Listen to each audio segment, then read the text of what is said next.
Quick disclaimer before we go any further. This episode has the potential to be a full-blown blitzkrieg of F-bombs. With purpose, of course, And with meaning. and honestly, with restraint, all things considered. Because today we're talking about two phrases that look the same from the outside, but feel very different on the inside. Good enough. Versus fuck it. And in the world of late diagnosed ADHD, those two get confused all the time. One is self-trust. The other is a nervous system collapse. Mixing them up is how we end up exhausted, angry, and questioning ourselves. If you've ever walked away from something and thought, was that healthy? Or did I just emotionally throw the keys into the woods? This one's for you. Welcome to Angry on the Inside. I'm Jess. And I'm Jeannine. We're both certified ADHD life coaches, but this isn't coaching. This is not therapy or medical advice. It's real, honest conversations about being women with late diagnosed ADHD, unmasked, unfiltered, and very aware of how our nervous systems actually work. Which is also why all of our episodes are marked explicit. Not because we're constantly swearing. We're not? With purpose. But it's because we're not interested in censoring ourselves. If you're curious about our philosophy on cussing, emotional honesty, and why cussing exists for a reason, check out our very first episode. There's a great chapter called Sometimes We Say Fuck. It's a solid starting point. Take what resonates and leave the rest. Today we're talking about the difference between choosing good enough and reaching the point of fuck it. This is important because good enough does not start out feeling safe or even acceptable. Especially if you've learned early on, like a lot of us have, that doing things thoroughly, being dependable, being impressive was how you held space in this world. For me, good enough used to feel extremely unacceptable. I'm not 100% comfortable with it now. Last month, I think you and I were having a conversation and we were like, it's got to be good enough. And I was just like, internal rage. I felt like I'm not doing the entire job or like I'm cutting corners. We joked about that just coming up with this topic of, but that's not good enough. We need to add more. When someone says it doesn't have to be perfect, just get it done. It just does not feel reassuring. It just feels like, oh, so I'm just going to give up and do a crap job. It feels dismissive to many of us. Oh, completely. That's where a lot of this confusion starts. This is one of those patterns a lot of late diagnosed women only recognize after the fact. We don't stop when something is sufficient, and we don't stop at enough.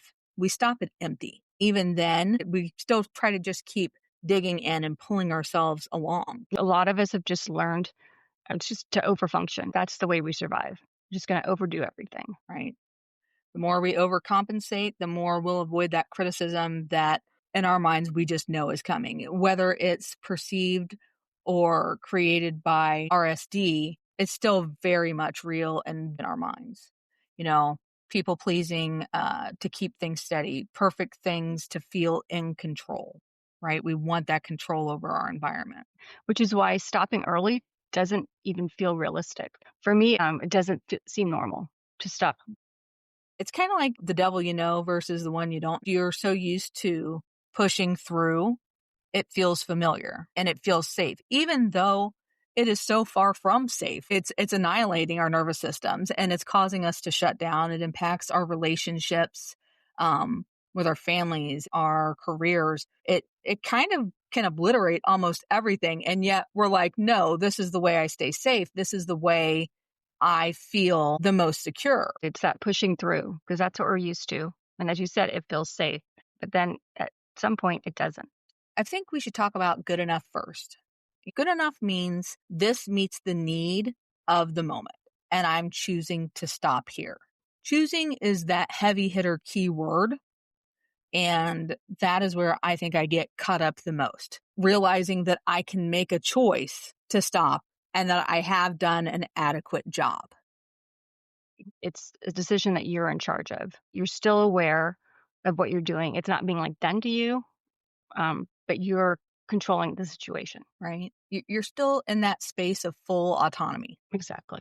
But, and this matters, you know, it does not feel good at first. When you start to slow down after a late diagnosis and you start to step back and you learn and see things, understand your nervous system, this is not a space that feels comfortable at all. Yeah.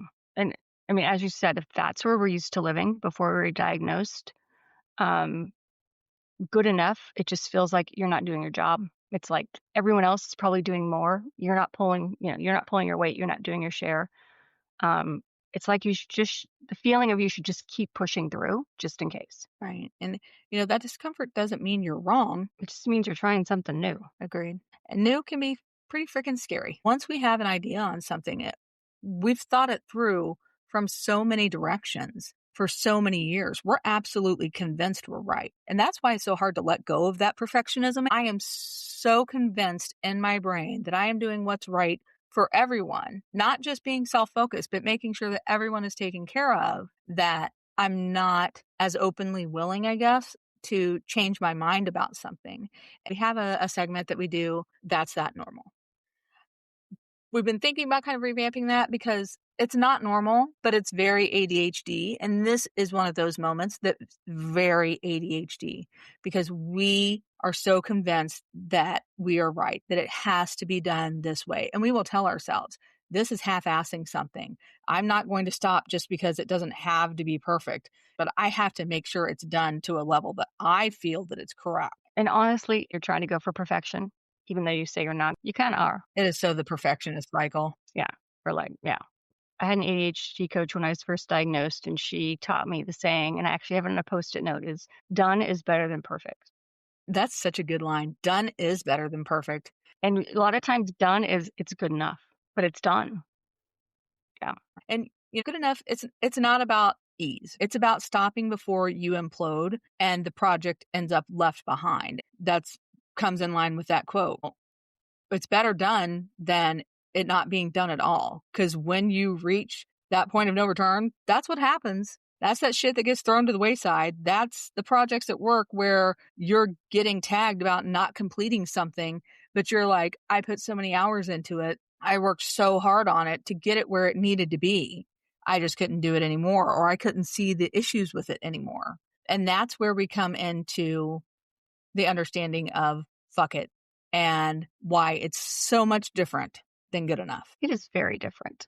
Plus, it's fun to say. It is fun to say. It's one of my favorites. I think it's your top favorite. It is. Yeah. It's my favorite word. So fuck it is not a decision. It's a shutdown. Your decision-making collapses and you've pushed yourself past capacity. You pretty much hit the emergency brake because something's got to give.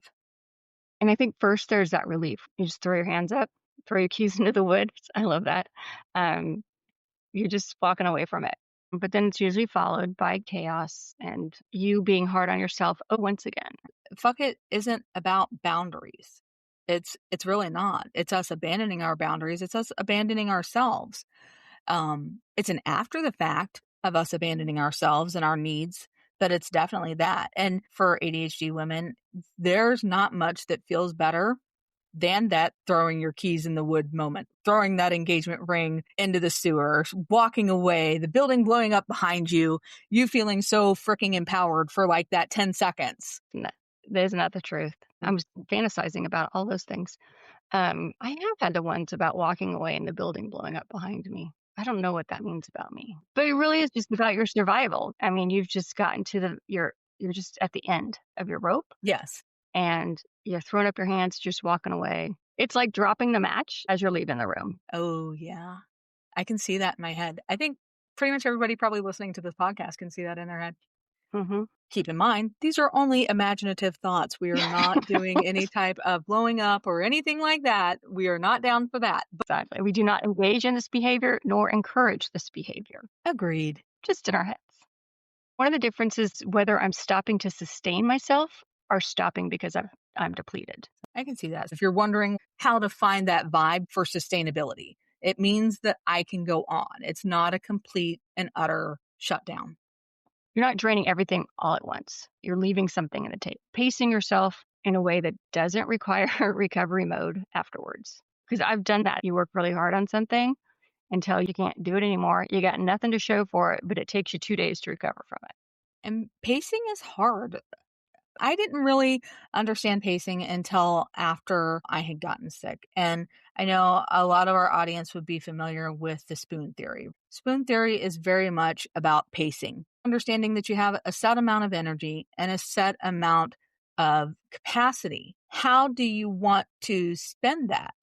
How do you want to extend that out into the world? Because I can think of better things to do than taking a project I didn't like in the first place and draining myself completely down at work and then not being able to complete the work itself, having that reflect on me in a negative way rather than me being there to save the day because I've just gone too far. That's when I have found when I've done that. I was thinking about when we were talking about the good enough of working on a project. Say there's 3 parts to the project, spending so much time on trying to get the first part perfect, draining myself, not having enough time. So then by the time it's due, not only is the first section still a mess, sections 2 and 3 I haven't even touched. It's like a PowerPoint slide. We'll think, oh, I'll just tweak here, tweak there. And the next thing you know, you've got this crap slide that you've spent all day on. You have nothing to show for. The person you give it to is looking at it like, well, fuck this. This sucks. There's that person in the cube next to you. Why is this chick so dumb? What did she do? Exactly. Who are they? Where are they? Someone's watching capacity comes into play. When we skip good enough, we just usually end up forcing the fuck out. Not because we're being dramatic, but because we've just exceeded our capacity. There's nothing left. That's such a solid point. It's not because we're being dramatic. And that's one of those things where people want to come and call us dramatic. That's a trauma that also comes up for so many of us. Oh God, you're so dramatic. So emotional. You're just over emotional. That just word just pisses me off. I tell you what, it's not just. It's the nervous system being completely maxed out. It's not having the capacity to keep going because you're all used up.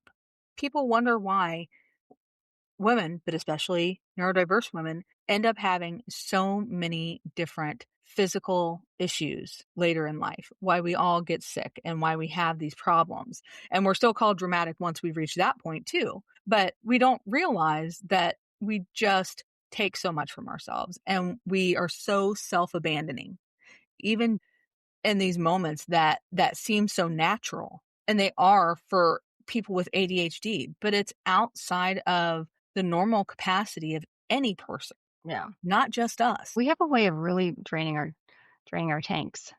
We do it to an excess, if that's possible. Can you overdrain? I don't know. I think you We can. definitely are very good at exhausting ourselves. Something I really want to talk about is that myth of unlimited capacity. There's this quiet reckoning that kind of happens with the version of ourselves we thought we were supposed to be. We thought we were supposed to have this unlimited capacity and this energy and unlimited focus. I can look back and in my 20s and 30s, I can remember loving that I felt like that because I could be the go-to person. But if that was my way of holding space in the world, that was my way of assessing my own value. And that is just such a misconception that I had. My idea of my own personal value was so skewed and so fucked up for so long. I did not realize how outside of the box I was, and not in a capacity of thinking outside the box, in a capacity of being so beyond what was expected of me Yeah. that I still had those flaws. And we talk about moral failings. I was convinced all of that was moral failings unless I was on a dopamine high, unless I was in my zone and I had that inertia, that wonderful feeling. Those little pockets is what made good enough not enough for me. It was definitely easier for me when I was younger to feel like I could, at the last minute, bring that unlimited focus when I needed it. Got harder as I got older. Still, even back then, that image we had of ourselves is that we could do all of this. The thing was, she never existed. That person really never existed. Even though I think we tried really hard to convince ourselves that she did. Or if we could just tap into her and she'd be there. No, you're 100% right. She never did exist in the way that either of us would have wanted. That thought of that perfect person that we were or that was inside of us keeps us pushing past ourselves. That's when we really start to get into trouble. Good enough isn't lowering your standards. It's just adjusting to something that's actually obtainable and healthy. See, I love both of those words together, obtainable and healthy. That could be a freaking tattoo and a bumper sticker. Obtainable and healthy. It's what's on the fucking menu. There you go. But why does that feel like I'm giving up? No. I think too that's our work ethic about being stressed. Everyone always wants to be like being stressed is good. Or we think if you're stressed, you're more important. The more stressed you are, the more important you are. I think we Yes. just supercharge that. That's one of those things that we bought into that is just such a joke. When you're saying obtainable and healthy, we're trying to do that reflective labor. It's sneaky to all of us with ADHD. First, it feels like invisible labor. We are putting in all of this extra work. We are putting in all of this extra time. It's not valued by anyone on the outside, and it's not given weight or gravity by us on the inside. And we're not seeing an instant result or a difference. And we know we all love that instant gratification. We try something a couple, maybe once. We try something once and we think it's just supposed to magically work. We're not seeing an instant result or difference. But after spending time on it, when it does start to take hold, you step back and see the true value of what it is. I can remember one time when I actually reached a point of good enough, and it was my husband that helped me. And I will say it's probably like the first real reflection I can think of in my mind that occurred in my life. We were in a rental, and when we moved into this rental, things were not good. Life was not good. It could have used a new coat of paint everywhere. But when we went to move out, we definitely wanted to make sure that we got our deposit back because we needed it because we were moving and had other expenses. And I literally painted the entire house. There was woodwork that was splattered with paint, and I was slowly going around it. I was taping it off. Yeah. I was painting it slowly, and I was just doing this excellent job. It was so hard because the house was so hot. It did not have central air. It was just all these things that sucked. And I'm standing on this ladder, and my husband comes over, and he's like, "What are you doing?" I'm like, "I'm trying to get the painting done." And he was like, "Babe, you're acting like we're going to be staying here. Don't put this energy into this house that we didn't put the energy in when we moved in. It wasn't a case that it was important to you when you moved in. Why is it so important to you that you're moving out?" It's important because I wanted to get the deposit back, but I also had it in my mind that my landlord was going to be going through that house with a fine-tooth comb, picking out every little thing that was wrong. And in that moment, it was one of those times where I realized it's not. It's not. That's not going to happen. No matter how scared I am in my chest, no matter how panicked I feel, that's not what's going to happen.